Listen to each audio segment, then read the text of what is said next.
Do you ever have a session of D&D where it feels as though you've covered loads and loads of ground, but then you kind of look back at your notes afterwards and you find that you've only actually gone through like 2 rooms in the whole session? Well, that was last week. We're still on the 10th level at the moment. We are in the heart of House of Rindar territory, following our non-stop murder rampage from the previous week.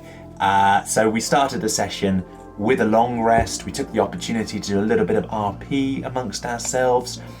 So the pirate in our party, Tix, for example, he's a rogue, but he wears a bright red bandana.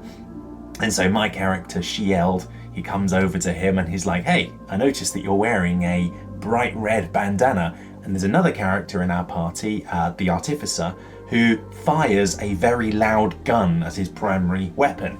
And so, why do you guys do this? Is it so that it's easier for your enemies to find you?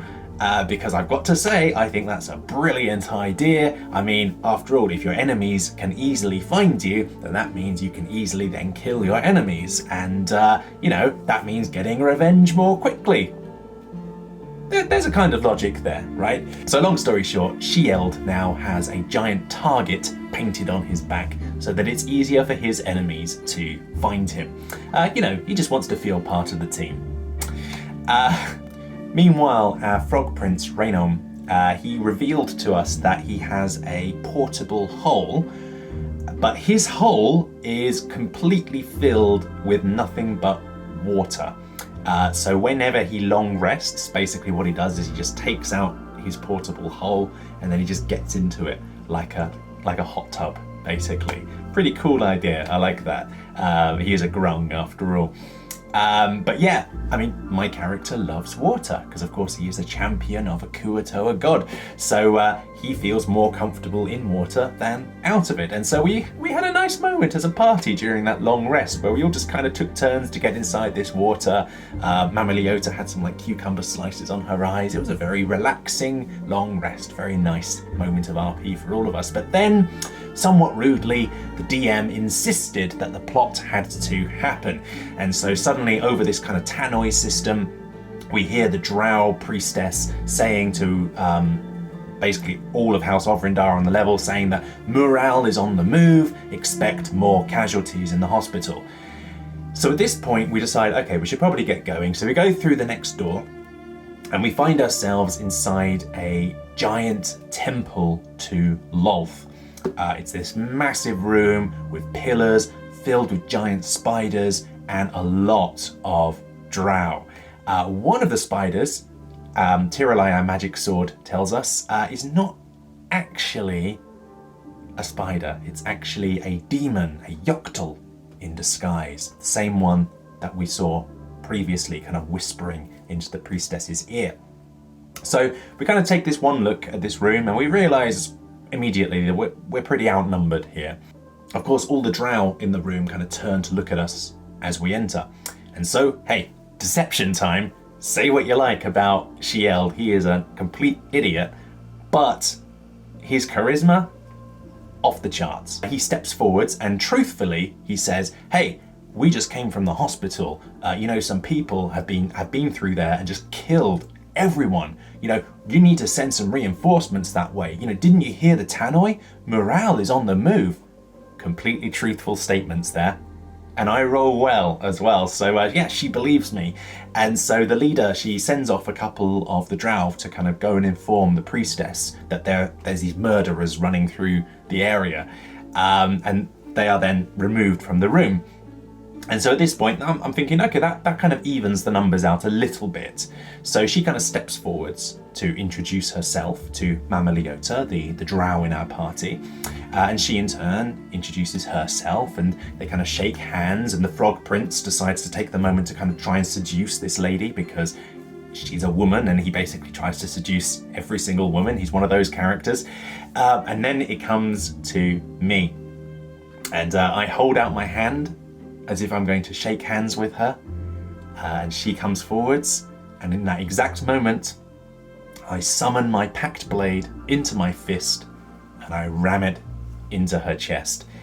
We roll initiative, and let me tell you, what followed was about 2 hours of combat, but it was good combat. You know, she yelled. I've got to say, I've never played a warlock before.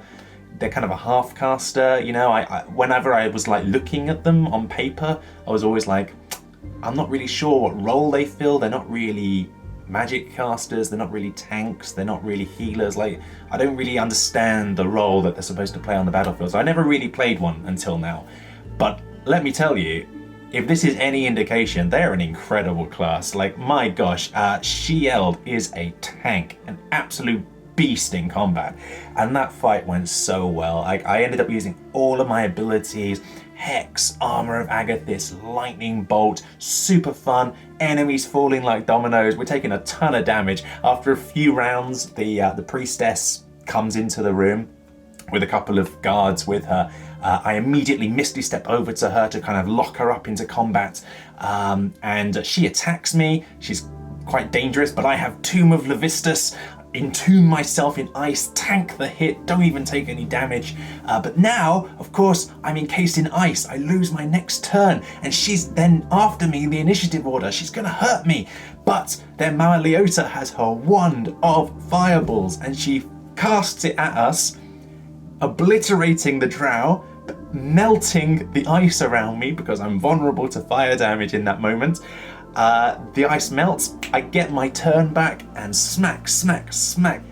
My gosh, it went so well, that fight. And of course, the whole time, the kind of DM is kind of laughing at us, just saying like, you know, these aren't really the people on this floor you should be worried about, but by all means, waste your resources on them if you want to. But yeah, great fight, that one. Revenge against House of Rindar feels so good. So good. So anyway, towards the end, all of the enemies are down. The Yoctol is down, the giant spiders are down, the drow are down, the party are very injured, and finally the priestess, realizing how the tables are turning, she Misty Steps away from combat and flees into the next room. And so after this, the tannoy goes off again, and the priestess says she's in the next room over. She has a lot of reinforcements with her. We have 10 minutes to show ourselves, or she will come in and kill us. And we're like, okay, yeah, at this point, we're probably not going to get out of this alive if we just keep on fighting. So we should probably try and save face a little bit. How are we going to do that? So we had a bit of discussion amongst ourselves as a party. But remember that portable hole full of water? Well, as a Warforged, I don't need to breathe. And the Grung in our party, he can breathe water.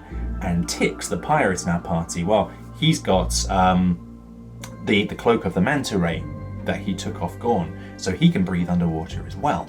And so my thought was, hey, if we all get into the portable hole, Mama Leota, she's a drow, she can then take that with her into the next room, and hopefully it will de-escalate the situation a little bit, because it's then a drow talking to them rather than an eclectic group of weirdos as it would have been before. And that goes really, really well. So obviously as a drow, Mama Leota knows exactly what to say. So she goes to the priestess and she basically says, hey, look, we weren't just being murder hobos for no reason. News to me, but hey, apparently what we were actually doing was that we were proving our might to her and to House of Rindar. We were proving how strong we are, and furthermore, we were testing her defenses and showing her where she has vulnerabilities in her defenses. And in the process, hey, look, if we killed a few of her guards, it was just culling the weak. You know, the strong, like the priestess herself, they survived. We're just helping her to, you know, find who the strong people are in her house. She rolled well. The priestess accepted the apology, if you can call it that, and said, look, I allowed you to roam this floor because as long as you were useful. And I never said to you how you were useful. Well, it turns out the way that we are going to be useful is to basically be used as bait. Morale is on the floor, has been attacking House of Rindar, causing a lot of chaos and destruction and casualties. We are there to bait him out and to basically take the brunt of the damage there, so that House of Rindar can, I don't know, pincer move him or something. It was a bit vague, but regardless. And also, of course, on this floor there is House Freth, who House of Rindar are kind of at war with. And it turns out that there is a rumor going around that House Freth have betrayed Lolth, and that they are following a demon, Baphomet. And so Mama Leota then did a bit of a tarot reading with her ghostly powers that she has, and she determined with her powers that this actually isn't true. House Freth have not betrayed Lolth, but she didn't reveal this fact to the priestess. She pretended that the priestess was absolutely right. Yes, House Freth have betrayed Lolth, because her feeling was, it seemed as though the priestess here really wanted that to be true. Because if it turns out that House Freth have turned their back on Lolth, then, you know, basically they have the moral superiority now. So like House of Rindar are fighting a holy war against people that have betrayed their god. But if they've not turned their back on Lolth, then it's just two drow houses fighting, and they no longer have the moral high ground. So, yeah, and that's kind of where we ended things. We were permitted to kind of have a short rest and patch up our wounds, and then we were escorted / frog marched into the next area, where there's just this massive open cavern and filled with a lot of drow and a lot of troglodytes, and we were kind of marched through there to the next place. Just for fun, I asked the DM how many drow there actually are on this floor, and he humoured me and he just went and counted. He kind of stopped counting at about 80, not including the troglodytes. So yeah, this is not the floor to be just completing and just wiping everyone out in, it turns out. And the DM was laughing the whole session, just saying like, thank God we're not doing XP level up, because you'd be on like level 20 by the time we go to the next level. So yeah, that was the session. A lot of fun. Floor 10 is, you know, we're approaching it in an unusual way to how the book is written, but I have to say I'm enjoying it a lot. It's a lot more fun than the Wimmercore was. So yeah, long may that continue. And in the meantime, have a great week, and I'll speak to you all next time. Take care.